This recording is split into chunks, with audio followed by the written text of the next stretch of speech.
During your solo career, though, I remember you came in for rehearsals and I worked on your red Stratocaster. Right. At SIR many years Right. ago. We switched guitars. Right, that's right. So then you made a transition into playing a Stratocaster as well and using the talk box. Right.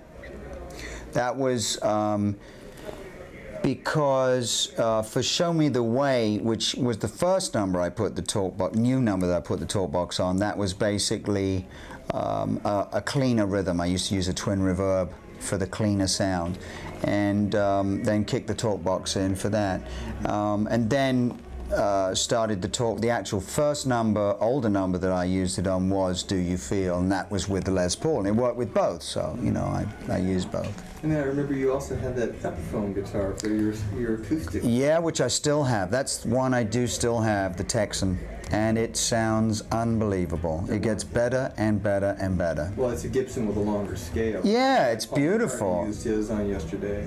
Yeah, exactly. I mean, it was. It's a beautiful piece, and apparently they're going to start making Texans again, which I'm thrilled about. And what amps were you using years ago with Humble Pie? Started off with Ampeg, old Ampeg amps, which I still use one of on the side that I make today.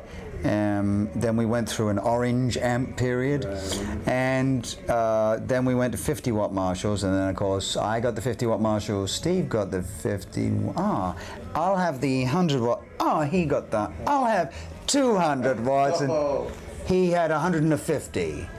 And then I think as soon as I left the band, he got the other 100. So it was loud.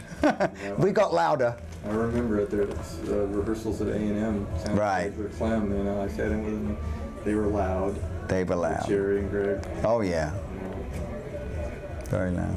So then something happened. A plane went down? Yeah, in South America we toured there in 1980, and the only time we didn't fly with the equipment, we had a day off so the equipment could go on a cargo plane.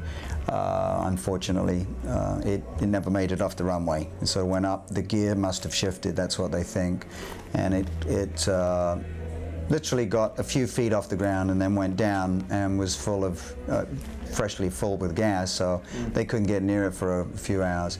3 people lost their lives, you know. That's the awful thing. But my Les Paul was on board, so and 13 other guitars. 55 Strat. Yep. And you know, the things that survived were Marshall cabinets, you know.